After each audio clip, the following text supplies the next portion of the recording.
Welcome back to Risky Business, a show about making better decisions. I'm Maria Konnikova. And I'm Nate Silver. Today we'll be talking about the new president, the 47th president, Donald John Trump, who, in a funny coincidence, happens to be the exact same man who was the 45th president of the United States. You don't say, Nate. Wow. Nate, I think this is the first time I've ever heard you call him with his middle name. I think this is the first time. I think he likes it, John. Donald J. Trump. But let's start with this, right? Yep. If you listen to this show, we're two people who voted for Kamala Harris. I'm not sure if I'd say enthusiastically on my part, but I didn't find it that tough a choice. And here we are kind of like laughing and I don't quite sense a mood of like gallows humor, right? But like it feels very different than 8 years ago, right? I mean, do you remember kind of how you felt in 2017 or 2016 when Trump was declared the winner? So I definitely remember 2016 because back in 2016 on election night, I was actually doing a live event on stage at the Bell House in Brooklyn.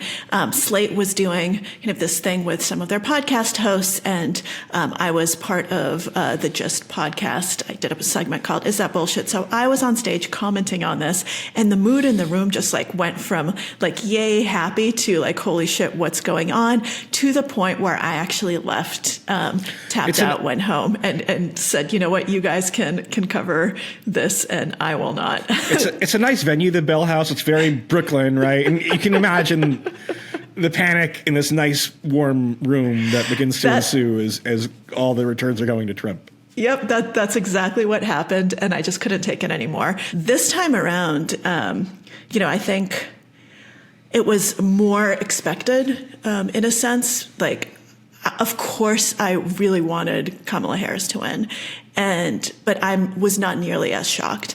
I do think in many ways this is actually a much more dangerous. It's so funny, right? Ironically, I think that this is actually a much more dangerous moment than the last presidency because, and we've talked about this on the show before, when you're talking about kind of the ability for people to make sweeping changes, we have a lot of institutions in place, a lot of guardrails, a lot of things that have been weakened. As we've talked about over Trump 1.0. And I think that Trump right now is feeling much more empowered, much more confident, and has surrounded himself with very different people from the first time around. So in some ways, I actually think that this is a more dangerous and difficult period that we're about to enter. But as you correctly point out, like, I think all of us are exhausted, and it feels a little different in that sense. I'd say it's a higher, and here's where I probably show my comparative centrism. I mean, it's a higher leverage moment, I think, right? And Trump seems to sense that, right? He's promising like a new, I guess not century, but promising like a new era of American greatness, which is unambiguously a conservative era, but like talking about American dominance in technology. Well, he's comparing himself to William McKinley, right? Yeah. And talking about, hey, maybe that Panama Canal deal, maybe we don't like the terms so much, right? Yep. But like, look, I think the kind of old regime, the regime that produced Biden, I don't know how much you want to talk about Biden. Maybe we'll loop back around to him. But like, this kind of sclerotic regime, like, wasn't governing effectively, and I think wasn't persuading people effectively. And I don't know. I don't think we'll look. There's a chance we could look back and say Trump did a lot of crazy things, and also some things that were okay, right? And sometimes the whole point of democracy is you have to have like sweeping change. I mean, yeah, look, it is different. Nominally, so Trump. I looked this up. Trump had a 47 seat majority in the U.S. House in 2020 or 2016. Rather, it is confusing with the skipping the one Trump term, which is much larger than he's going to have this year, which is just a few seats and vulnerable to retirements and cabinet appointments and things like that, right? He did win the popular vote this time by 1.5 points, roughly, 1.5, 1.6, which he didn't, of course, in 2016. But like it does feel different. Let me point out like 6 or 7 factors here that I think make this feel different. And I don't know if you want to jump in and Sounds critique or agree or whatever else, right? First of all, it's much harder. We got into this to write this off as a fluke. He won the popular vote. You can't blame Russia, I don't think, although people will try probably. You can't blame but her emails exactly. So that's one part of it, right? Something seems to be deeply wrong with this trio of Democratic candidates in Clinton and then Biden, who, by the way, Biden lost the election last year, as did Kamala Harris. The Democrats lost twice, basically. There's also no, on the one hand, people are taking it more calmly, but there's no protest activity against Trump.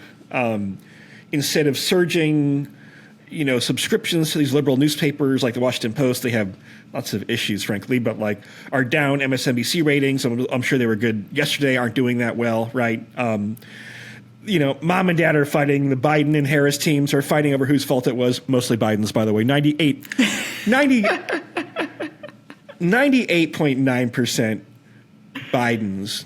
No, maybe 80%. No, 90%. And also, of the 10% of Harris's fault, it's mostly because she hired the fucking stupid Biden people, right? So 100%, it's Biden's fault, right? Never hire anybody who worked in the senior Biden administration if you want to win a campaign. Again, is my advice personally. It's also a more demographically convincing victory where, Hispanic and Asian voters shifted to Trump. Some groups of black voters, especially younger black men, shifted to Trump. Young voters in general barely even voted for Harris. There are a lot of reasons for that. Big cities shifted significantly redder. So the map feels different, right? There's this whole intervention from the tech right is a term that's sometimes used. It overlaps with my term, the river. But yeah, you have all these oligarchs, and now I'm adopting Biden's term. But I'm not sure that's so bad. I mean, saying rule by powerful rich people. I mean, I think it's accurate. Yeah, so Trump whether it's good or bad, I think it's accurate. By young Baron Trump on stage was sitting Elon Musk, and next to Elon Musk is. Who was there? Mark Zuckerberg, and you had who else? I mean, everyone was there, right? All the rich CEO people. of TikTok. CEO of TikTok, and on top of the tech right, and Facebook is making all these changes, some of which I agree with. I think the way that fact checking was being done was often politically biased, but they're getting rid of all their DEI initiatives and stuff that often just seems symbolic, right? Removing tampons from the men's room. Who cares, right? Why are you picking these minor fights? But clearly the right and the center, and we can debate whether the center or the center right or whatever else, feels like they have wherewithal to do kind of whatever they want right now, right? The referees have been discredited, the teachers have left the room, right? And it's a recess with no rules in place anymore. So, and by the way, it's not just the United States. We've had a revolt against incumbent parties all around the world. I would have to spend a little more time with it to say, is it mostly a revolt against liberalism as opposed to whoever happened to be in power? But certainly there's an anti-immigrant tide, right? Which is the first thing that Trump emphasized. That's priority number one really for Trump is the immigrants. And given that executive discretion plays a big role in immigration policy, kind of an area where he'll be successful, probably given kind of what he's fighting on. And then there's all this new stuff. He announced an initiative today to invest a lot in AI, which is very interesting given the politics of Silicon Valley, where Elon Musk is quite worried about AI acceleration and risk, whereas other people, the Mark Andreessens of the world, are accelerationists, or at least accelerationist adjacent. So I've talked a lot, Maria. What are you thinking about here? Well, I'm thinking about a lot of things, including one way.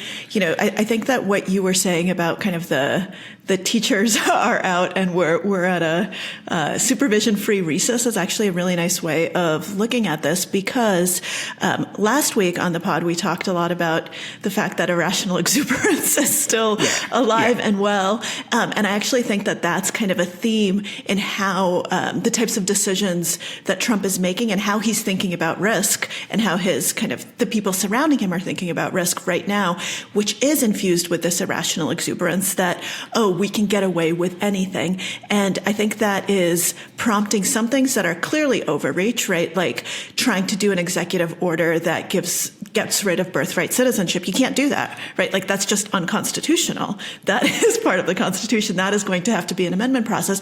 And there are actually multiple things. I'm not a lawyer. I'm not a constitutional expert. So I'm not going to spend the time right now to go through every executive order and being like, this one's going to get challenged. This one's going to get challenged, right? But there are a lot that are going to get challenged, a lot that are just flat out illegal that he can't do. And yet he's doing it because some of it is kind of theatrics, right? And showing that like, oh, look, I'm not going to be able to be stopped. But some of it is also just showing, I am the strong guy. I'm the bully, right? I'm the one who can just throw all of this at you. And what are you going to do about it, at least in the immediate term?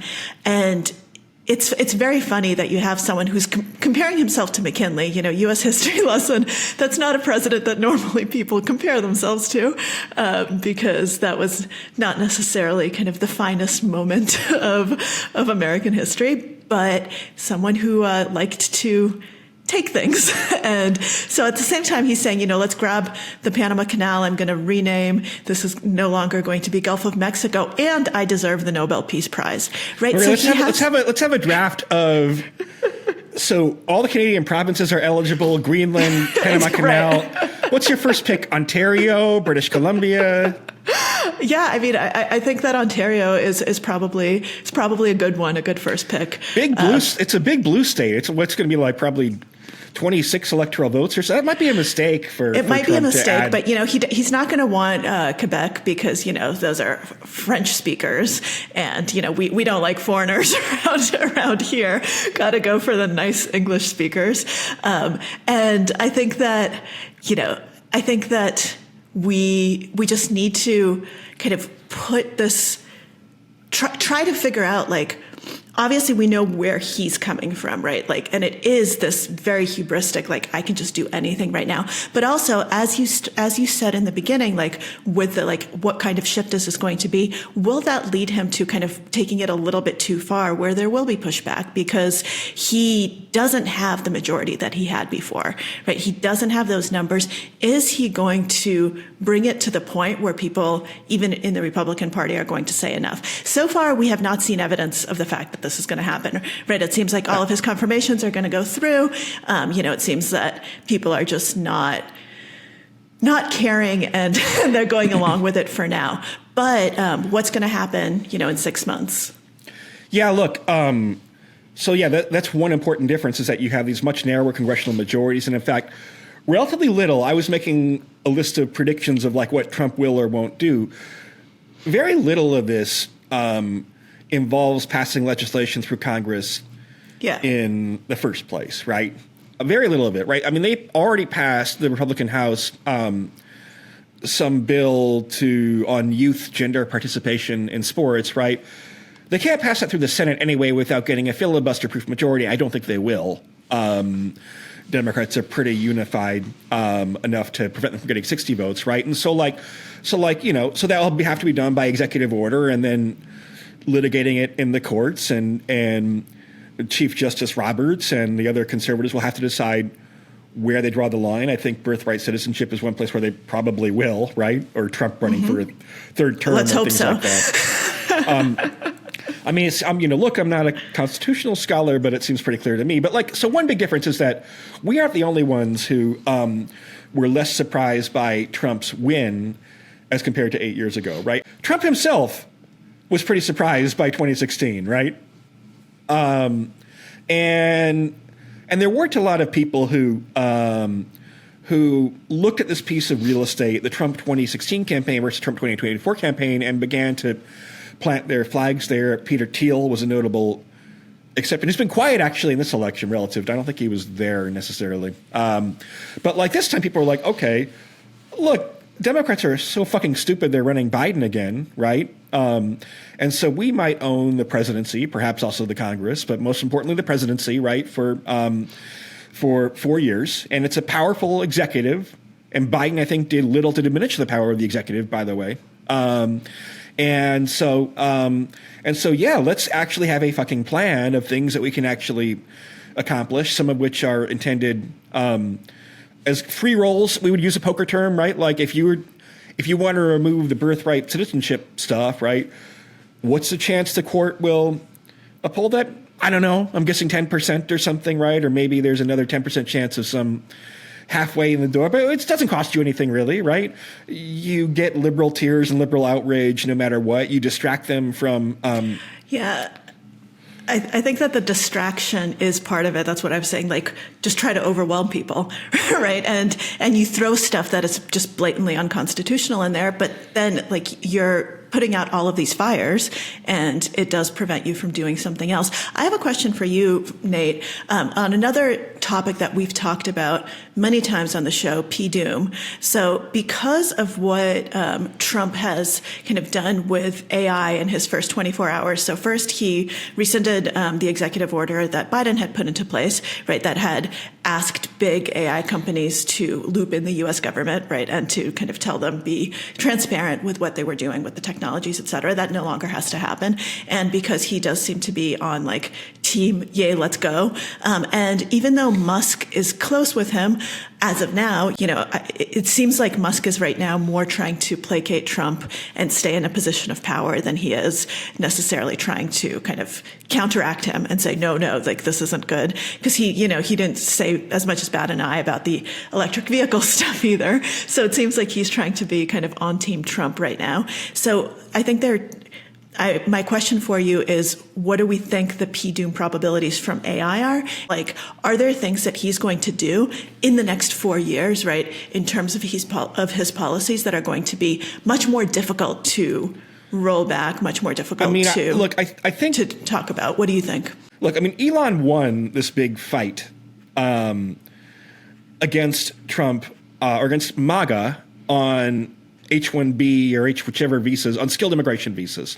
Yeah, I guess the kind of narrow issue is, yeah, look, I think Trump is probably good for technology growth in the U.S. relative to Democrats, maybe if tariffs don't interfere with that too much, right? But that also probably means that, yeah, I think P-Doom risk is up a little bit. And I also wonder whether this is going to polarize, because actually if you look at public opinion data, people are in the abstract pretty worried about P-Doom. I think we maybe overestimate kind of how much the average person thinks or knows about this. But if we reach even, I mean, Sam Altman's talking about how we're going to achieve artificial general intelligence at some point in the next 3-ish years or something, right? Like, I imagine this is going to become a pretty big campaign issue in 2028. And if it polarizes, maybe Dems are the party saying, we are the ones who have to restrain AI, and like I think that could actually be kind of like a popular message, right? I mean, to zoom out, what's the path forward here, right? Is it like oligarch versus oligarch, or is it oligarch versus everyone else? And Democrats have to, like, I think, pick one of those two lanes over a time frame of like 10 or something years, right? Because it is absolutely true. And again, I don't think these oligarchs could go on a case by case basis, right? The super rich Silicon Valley people, I don't think they're dumb people or bad people necessarily, right? But they have economic interests and they have a philosophy that's actually quite predictable in some ways and transparent. And they've kind of realized now that we have ways to like actuate our interests, right? So there are various questions here. You know, one question is whether, you know, there are a lot of Silicon Valley types who are either liberals or like classic liberals, right? Or just might say, okay, well, maybe I want to try to like rekindle this Obama era alliance in the Democratic Party with the tech sector, where, 2008 was the Facebook election, supposedly, whatever else, and all the Obama people worked at Facebook and vice versa and things like that. But you kind of have to pick one, right? If you're Democrats, you should either be criticizing the oligarchs and AI by 2028 8 will become a tangible issue there in which public opinion might be on your side.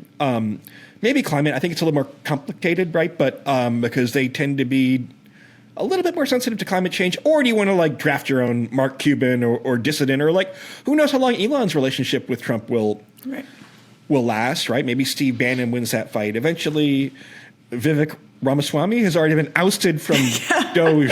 That was fast. Well, he made this very cringe tweet about how, like, you got to put, what was he reference, like, Saved by the Bell and how nerds don't get enough respect. And, like, it's like, never heard from him again. He's running for governor of Ohio, so maybe he'll go governor of Ohio. I think he may never be heard from again. It was just such a cringy tweet, right, that even Elon was like, bro, that's too much.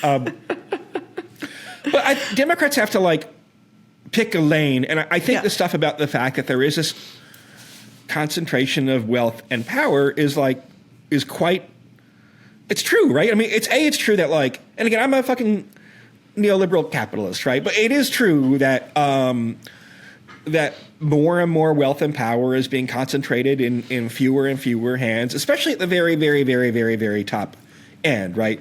The 10 most or 20 richest and most powerful people in the world, and they're increasingly actuating their political interest, right? Like, I think that line of critique is more promising electorally and fresher and maybe truer than just calling Trump a fascist, right? Yeah. Like, that didn't work. Joe Biden thought, January 6th was so bad, we'll just have to, I don't know what voice I'm doing here, but that, just screaming democracy, democracy, democracy, right? Like, that didn't work. People are sick and tired of that. And the fact is that the democratic system delivered a verdict that people are sick and tired of these candidates Democrats are nominating. And Democrats can rebound through that system, and I think they probably will in 2026. I think that could be a bad midterm for Trump. This global anti-incumbent mood could easily come back around to bite him. I think just kind of like the efficacy of governance, right? Like, Democrats are the expert class and fucked lots of things up, right? It doesn't mean to me that, like, the non-expert dilettante class is going to do any better necessarily, right? Like, maybe on every maybe 1 out of 3 things, yes, right? Maybe 4 out of 10 things, right? That still means there are 6 out of 10 things that might break and might break badly. The pandemic happened under Trump's watch, although I think he deserves more credit for, like, Operation Warp Speed and the first stimulus package. Look, if you look at American history, there are big catastrophic fuck-ups, and that's what produced shifts back, particularly in a liberal direction, right? So the Iraq War was one of those, plus the financial crisis that produces a huge shift toward a guy named Barack Hussein Obama becoming president for 2 terms. This start of Trump 2.0, we're in a very, very different place economically, politically than we were in Trump 1.0, right? So we have the inflation and kind of recessionary kind of things and high interest rates that we didn't have back when he assumed power. The economy that he's inheriting is in much worse shape. And as you saw, by the way, he didn't immediately say tariffs, even though he said now Mexico and Canada, if you're letting immigrants into our countries, I'm going to put tariffs on you, and I will, I'll see what else happens. But it will be very interesting to see because one of his promises was, we'll make everyone more prosperous and we're going to do all of these different things. But that might actually be a moment where, as we've talked about before, incumbents have been blamed for kind of this global economic malaise, but he's going to be the incumbent. And unless, it really depends on what we see in the next 4 years in terms of economic policies, in terms of how the average person feels when they go shopping. So I just want to kind of make sure that we understand that as we look at the next 4 years. But I do completely agree with you that I actually think it's much more promising and very accurate for the Democrats to kind of attack the oligarchical shift in the U.S. government, because it is, I wouldn't say it's unprecedented, but it's unprecedented in modern times. And it is very eyebrow raising when you see kind of who is in, who is at Trump's side, as we kind of enter this era and think through the implications of that, for the common person, right? For your just like normal voter who just wants to live a normal life. And I don't think that people have necessarily thought that through, but I think it will be, if Democrats can seize upon it, I think it could be a way to differentiate and get people actually excited. Because, by the way, even if a lot of what Trump has done is fascist, and, we don't have to go into it, but we have the Heil Hitler salute from Elon Musk. Well, no, but that's an example where like that, but like that's but an as you example said, of like that hasn't exactly worked. No, it hasn't worked, and it's because it's fucking stupid, right? Like out of all these things, I mean, how many executive orders did Trump issue in the past 24, I guess 26 hours when we're taping A lot. this?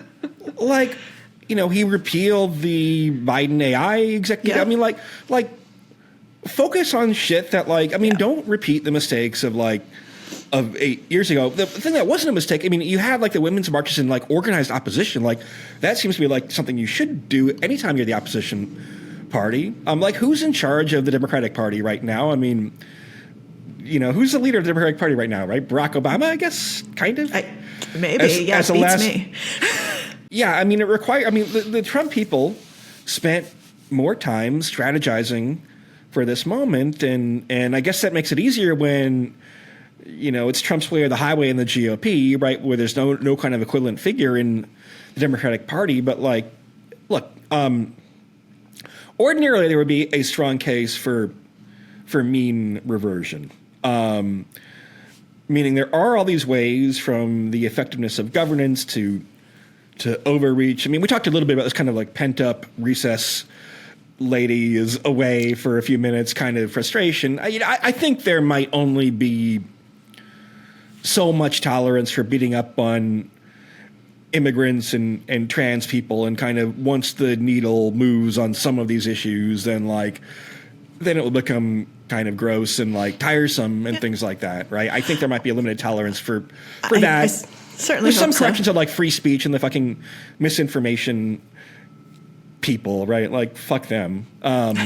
But I think, I don't think America went and we moved back to the 1950s or something when it comes to how we view sexuality and gender and things like that, right? But you think there might be some mean reversion between like the fact that Democrats are competitive in all these elections, right? No, Democrats lost the popular vote by more than 2.5 points since 1988, right? So every year that's been within a field goal, and they've lost some of those and won some of those.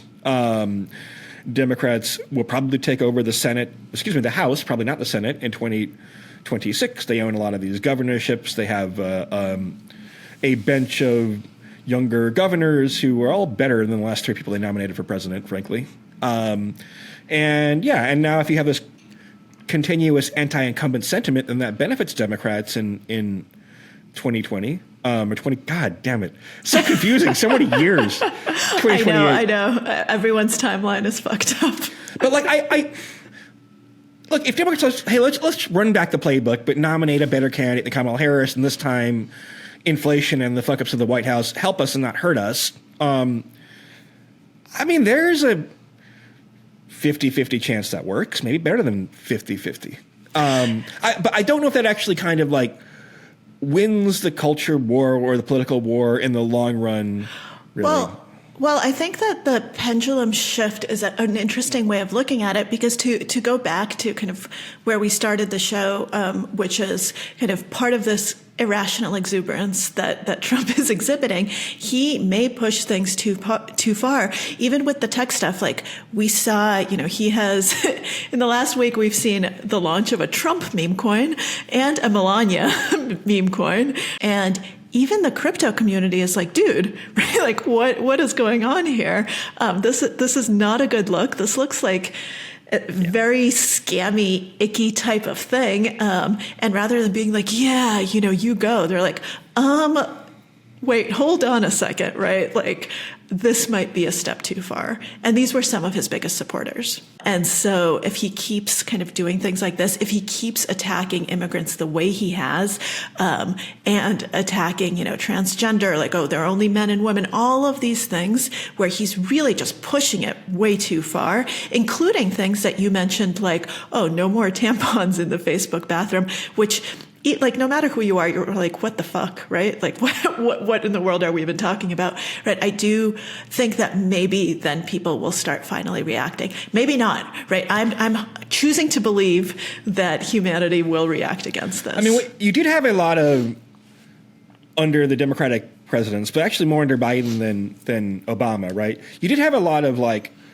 officials, government spaces, and corporate spaces, because Silicon Valley we had thought of as being quite left-wing. I think it never really was. We can talk about that, right? But you did have a lot of kind of policy changes that people felt like were superimposed on them, and then went further than public opinion might, right? Usually you think that, like, corporate institutions are more centrist, but, on a lot of these issues, then they were pretty far to the left during the latter years of the Biden term. And so I think the GOP has a little bit more mileage than usual. At the same time, though, I mean, so why did Biden fail? And there are a few themes here. I have another article about this. One is he was 78 years old. Trump is 78 years old at the start of his second term.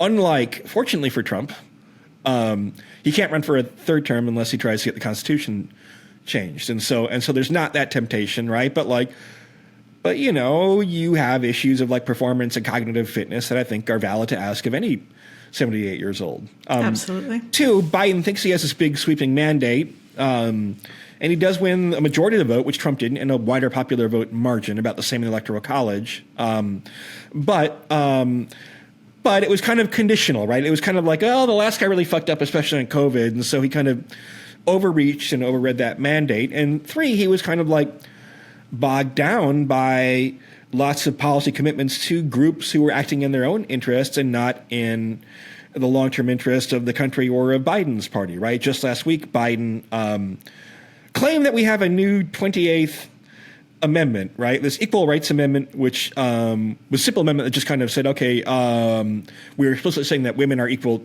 to men, right? I don't know the exact terminology. Basically just asserted, and Kamala Harris's account asserted that, oh, now it's the law of the land, when it very much isn't, right? You'd have to go through a whole process with the constitutional archivist to do this, right? And so what happened, if your readers are not paying attention, right? Congress in the 1970s, I think, approved this ERA amendment, then it went to the states to ratify, and they set a 7-year time frame saying you have to have 37, I think, 3/4 states, is it 38 then? Ratify this within, 37 and a half, right? So 38.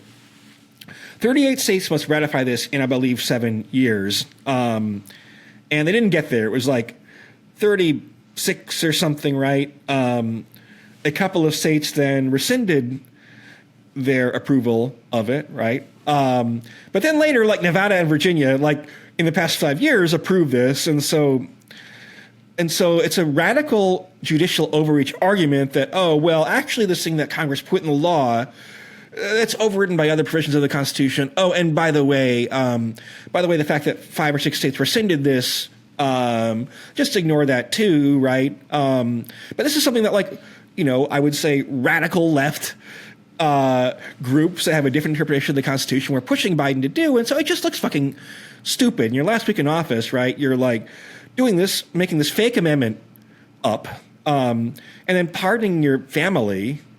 What are we doing, right? Anyway, I'm on a Biden rant.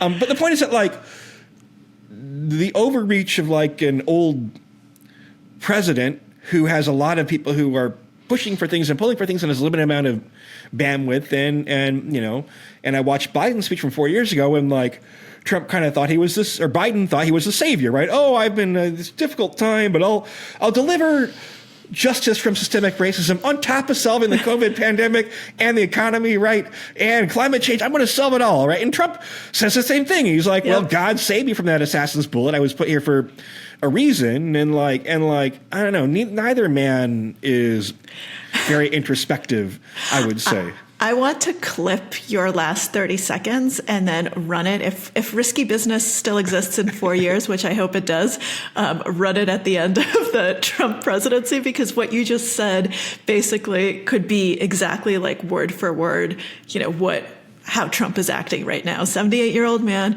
thinks he has, this mandate, is going to be overreaching and doing all of these things. And I really want to see kind of how we'll be able to cut and paste that. And I hope we will, in the sense that I hope that he doesn't manage to be kind of more effective in some respects, if that makes sense.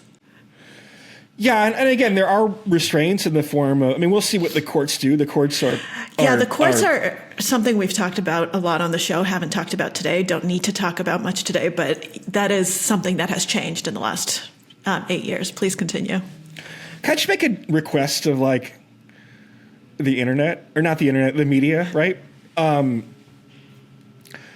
would love to have a people I can rely on for Supreme Court analysis that I think are looking at it from like an arm's length point of view, because what tends to happen is a lot of, hysteria, and they always think that like everything is going to be ruled in a conservative direction, when as a 5-4 court, it showed, it legalized gay marriage, which, by the way, is probably not vulnerable because it was also legalized by statute. There are some things that, as I've been researching this, so NATO, Congress passed a law saying the president can't pull out of NATO.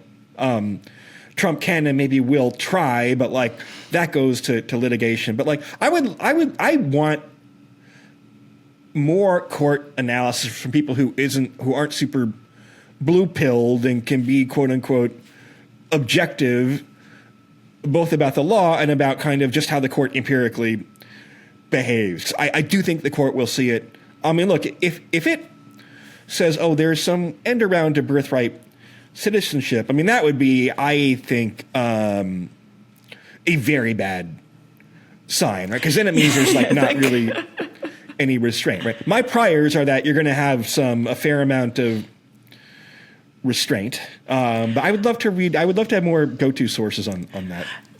So would I. By the way, 18 states, while we've been taping, have already sued to challenge the birthright citizenship executive order. So that has already entered into the legal system. We always knew that was going to be the first thing, right? That was going to be challenged.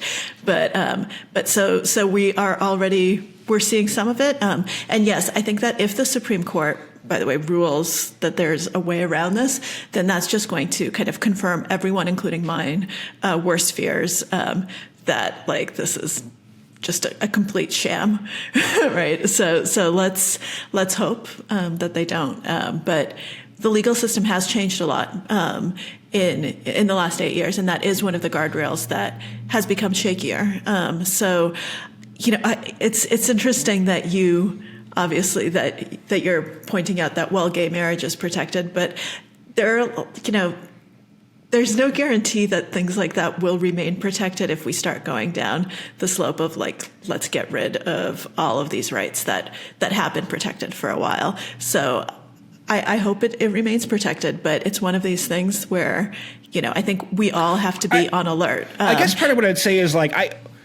you don't need slippery slope arguments because A, people aren't persuaded by them, and B, like there's so much shit happening right now, right? And this is this is, because it's not going to be a legislative-driven presidency unless somehow Trump wins more seats at the midterms, which is pretty rare. The big fights are happening right now, right? Now is as important a moment as you'll ever have in the Trump administration because it doesn't take time to build up a coalition and things like that. He's acting as like a unitary executive. It's probably some term, the legal term. So he's acting as like a strong president, right? Through executive order, and so.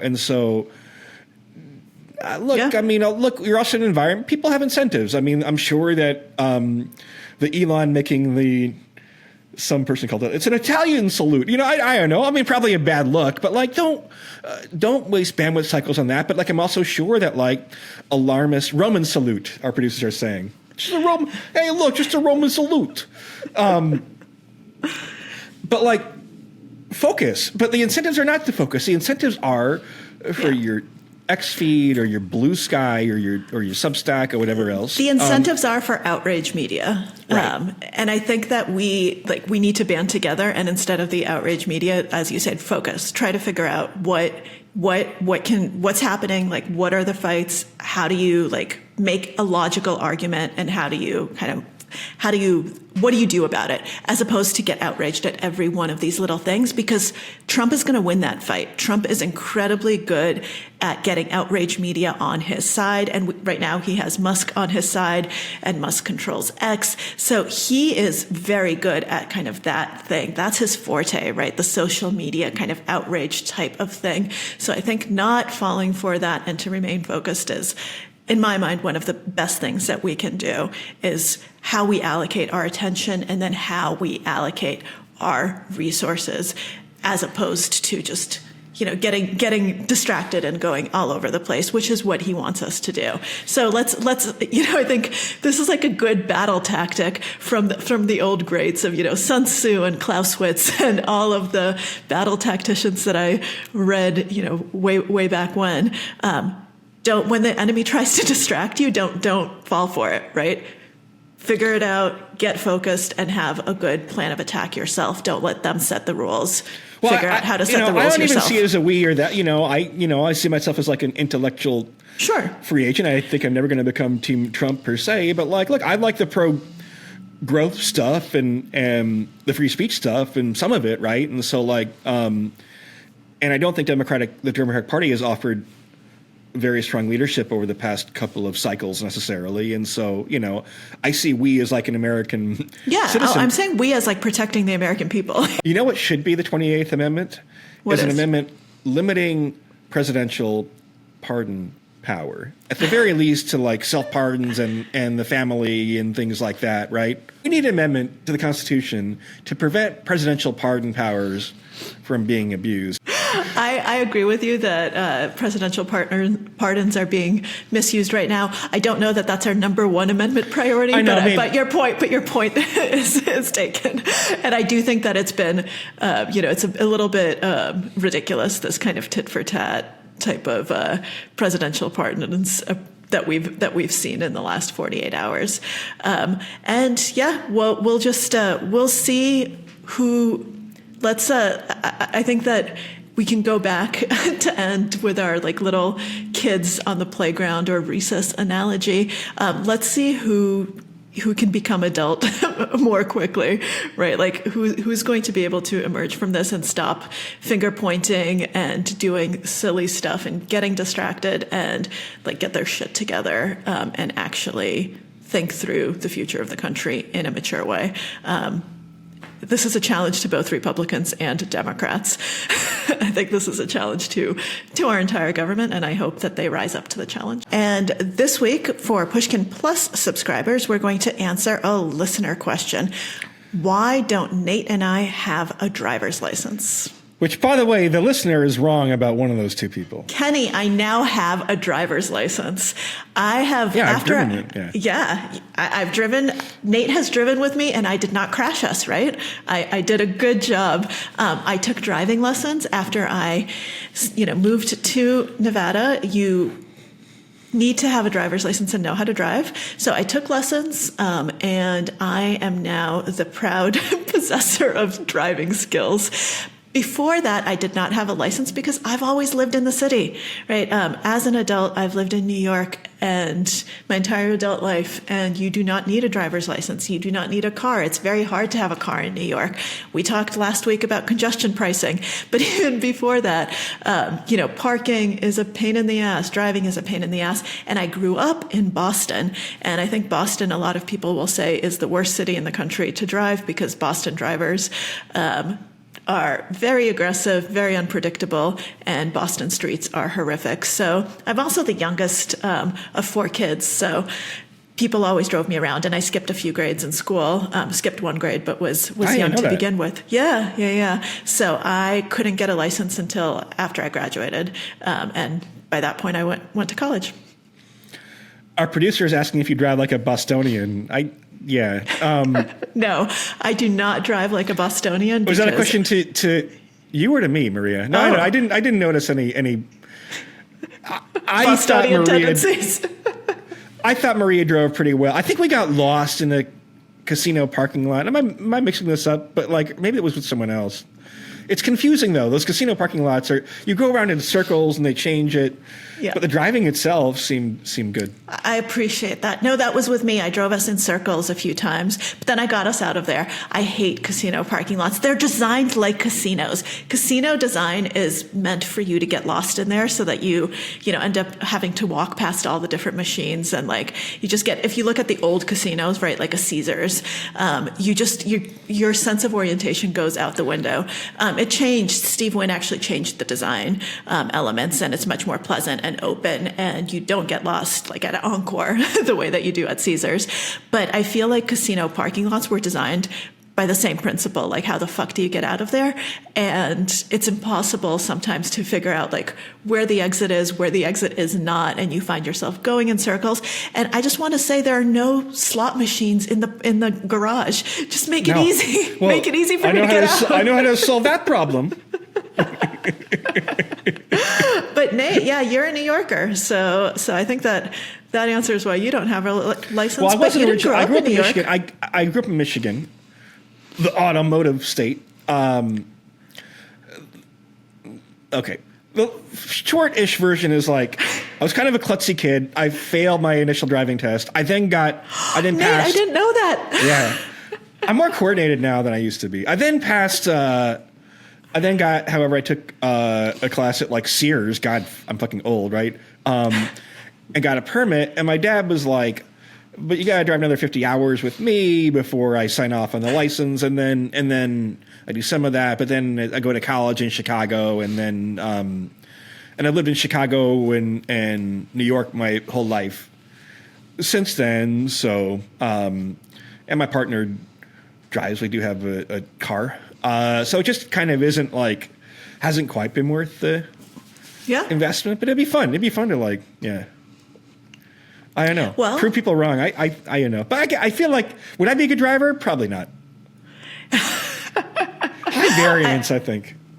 Well, yeah, we'll just we'll see in a few years whether you've learned how to drive or not. I'm glad I now know how to drive, but it was really, really nice. I'll end on this. It was really nice not being able to drive because no one can ask you to do shit, right? Like you can't run errands and you can't pick people up and you can't do anything like that because you're like, sorry, I don't know how to drive.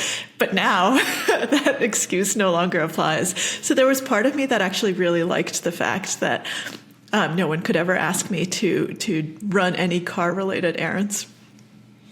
No, it is interesting, right? You don't want to give people the option. I'm trying to think of is there some name, like burning your bridges? There's got to be some other more updated feeling heuristic, right? But like denying people the option, right? Yep. Yeah. Yep, I think that's good. So yes, that is the answer to your question, Kenny from Detroit. And so far, I have a pristine driving record, knock on wood.